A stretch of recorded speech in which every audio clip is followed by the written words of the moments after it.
North Korea launched yet another ballistic missile on Friday, closely watched by leader Kim Jong-un. So far, it's the most advanced display of his country's missile capabilities. The rocket reached even further than the one launched on the 4th of July, and experts say it could potentially hit the mainland of the United States. The Supreme Leader proudly said that through this test, the reliability of our ICBM system has been reconfirmed, whilst demonstrating our ability to attack with ICBM at any time from any place and proving that all parts of the US territory is within our firing range. On Saturday, the US and South Korea responded with a live-fire military exercise and called for more international action. The South Korean government strongly condemns the ballistic missile launch, since it clearly violates UN Security Council resolutions and it's a grave threat to international peace and security. The government in Seoul also wants to expand the deployment of the US THAAD missile defense system. But China, an ally of North Korea, says that would escalate tensions. South Korea has already proposed talks with the North, but hasn't received an answer. Any further isolation of Pyongyang would require cooperation from Russia and China, and that's unlikely. So it may be left to the United States to take action. President Trump wants to, and a further set of measures against the North are contained in a congressional sanctions bill waiting for his signature. Nafisa Latic, TRQ.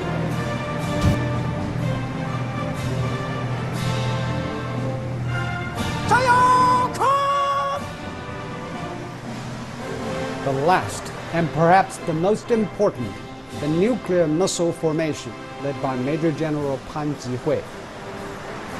We're now looking at two types of solid fuel intercontinental ballistic missiles. They're strong embodiments of China's defense capabilities and serve as the ultimate deterrent.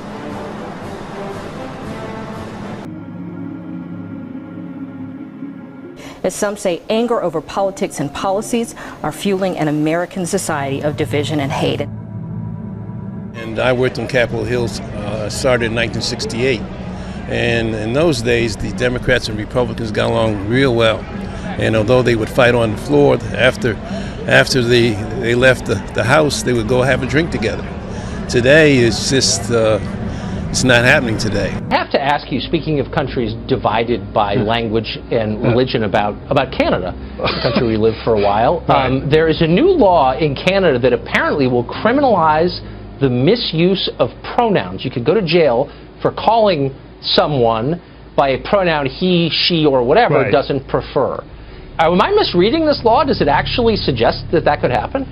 Yes, they've added gender identity to the Canadian Human Rights Act. And that actually is the case. For Canadians,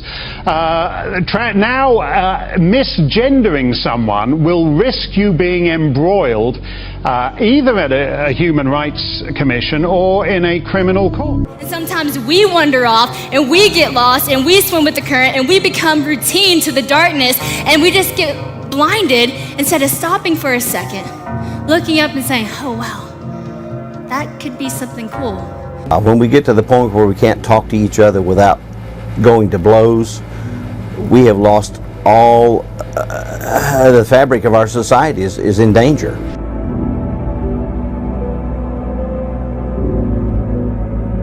Today's shooting is calling into question the state of American politics. Is it too hateful? But just be kind. I think be kind. I'm sick of people being cruel and nasty online. That's right. And it's also, horrific, so back off everyone. Free speech does not mean the right to abuse people or threaten them or incite violence against them. That is reprehensible. That is not what we're talking about. Heavy rains will drench the U.S. Mid-Atlantic and Central Appalachians on Saturday. After more than 4 inches fell in parts of the region, the National Weather Service said in advisories a swath of land from eastern North Carolina up through Washington, D.C. and southern Pennsylvania could expect an additional 2 to 5 inches of rain on Saturday. The National Weather Service said early on Saturday morning in flash flood warnings and watches it issued for the region, flash flooding from heavy rain will cause a potentially life-threatening situation overnight. On Saturday, the National Weather Service issued a flood warning for parts of Maryland, Virginia, and Washington, D.C. Until 2:45 p.m. Saturday, the warning in Maryland is for portions of Prince George's County and Anne Arundel County.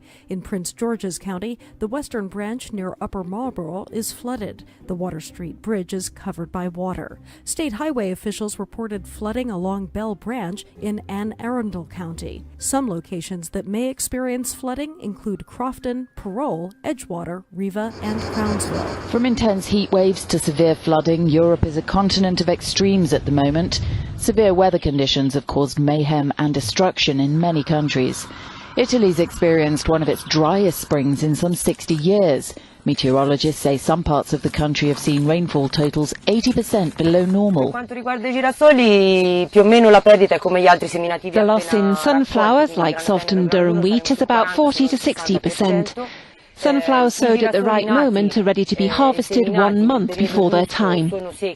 Quindi già pronti per essere raccolti la prossima settimana quando saremo ai primi di agosto, quindi con un mese di anticipo. In Portugal, more than 1,000 firefighters were deployed to extinguish 2 forest fires in the provinces of Castelo Branco and Santarém, which have forced authorities to evacuate surrounding villages. Experts believe that these extreme events are caused by a number of reasons. If you look in the past 150 years of record, you will find few of such extreme events in the past 150 years, but in the recent 3 decades, 30 years, we have been recording more and more events like these ones. Scientists say the growing number of extreme events is mainly a result of climate change. They believe these extreme weathers will become the norm in Western Europe unless we take immediate steps to reduce greenhouse gas emissions. Typhoon made landfall in Taiwan on Saturday, bringing with it strong winds and heavy rainfall to eastern and southern parts of the island nation and flooding streets and homes. It is the first tropical storm to hit Taiwan so far this year, with its eye gliding over the country's east coast before moving on towards China. Winds from the typhoon reach speeds of up to 180 kilometers per hour, and measures are being put in place to protect citizens. In Taiwan's mountainous eastern areas, residents were evacuated to safety in case of mudslides, and shops along streets in big cities were covered with tarpaulin to prevent damage. As southeastern China braces itself for the impact of the typhoon, over 3,000 people were evacuated from Fujian province, where the storm is expected to make landfall on Sunday. According to local officials, the downpours have left 8 dead and 1 missing. About 195,000 people were affected and 71,000 residents transferred.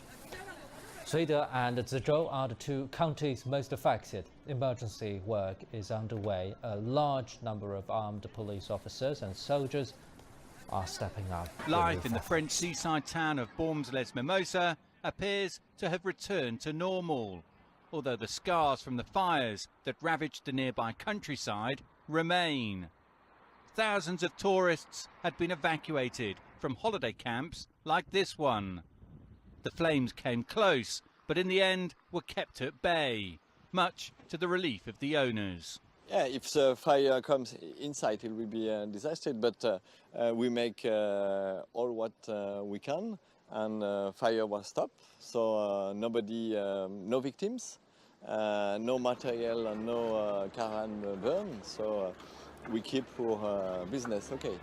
Well, this shows the extent of the damage caused by the wildfire and gives a sense as to what the fire services were up against. Everything, for as far as the eye can see, completely destroyed. It's almost a daily event in Europe, a terror attack of some sort, but not here. But why not here on sort of the frequency, the level of violence that we're seeing? There's always been violence in American politics. Dr. Josh Stockley says this is about more than nasty politics. I don't think it's the politics that's getting nastier from a civic standpoint. I think we as a nation are getting more violent.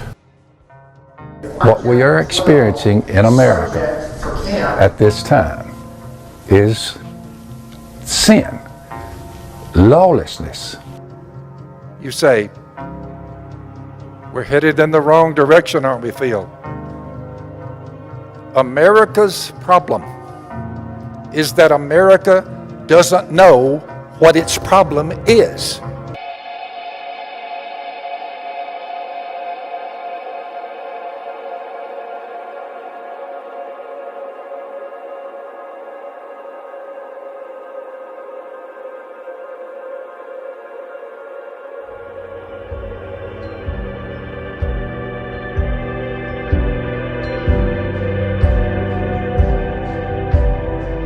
So I looked up this study on growing leaders, and I said, what is the #1 fear that college kids have today? And I like this study because it went past the normal fears that you would think of. See, what it said was, they're not happy with the direction that the country is going, and they are fearful to go into that. And they want to possess values, but life has always been very convenient for them, with little need to sacrifice for what is right. Interesting. When I read that, at first I was like, wow, that's awesome that that's such a, big fear.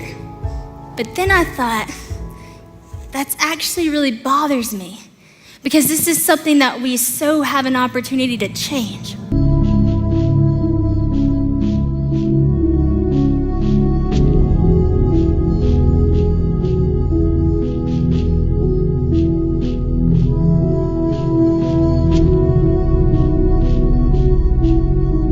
I mean, it's absolutely extraordinary, this. What we're witnessing is an Orwellian assault on the most fundamental language, the language which defines the two sexes. And Canada has just put itself on the side of criminalizing that. It may be the most amazing thing most people never heard of. I'd go to PTA meetings for my son's school, or I'd have my neighbor over for dinner, and I realized, wow, people outside of my little science world have no idea what's going on, and yet this is going to impact everybody's lives. That's when did we get so soft? Like when did we as Australians become so soft that we couldn't cop somebody else's opinion and get on with our lives anyway if we didn't agree with it? We've gone so soft and we're so judgmental, and we want to ban everything that we don't agree with as people, which is robbing us of our personality. We can't say we didn't tell you about this one. Guys, another one for you. First, as you know, the world went wild when the male romper, or the romp him, hit the fashion scene. Orders went through the roof. Well, today we present this ensemble, designed by LA-based brand Hologram.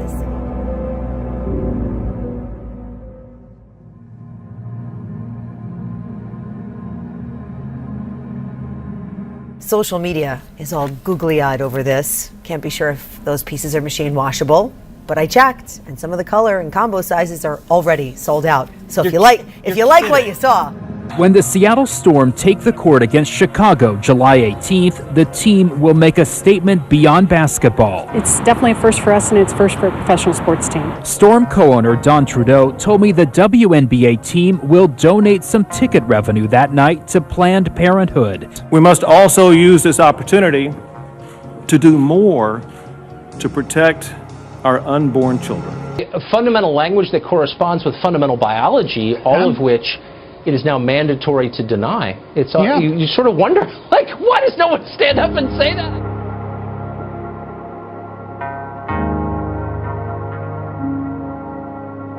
You've taught only in Sweden, right? So what has been changing, and what has changed in the last 10 years? I started to observe things about 15 years ago, I think. I started to feel that the corridor, of opinions were getting narrower. Yeah, and it was quite obvious in school. You change focus in school. You were not supposed to teach the students anymore. You were supposed to make good citizens of them, to have the right values, the right opinions, and that was kind of a political propaganda. I didn't realize that first. I was just wondering what is happening. Why can't we say what we want anymore? There was I called it everyone should agree and think exactly the same.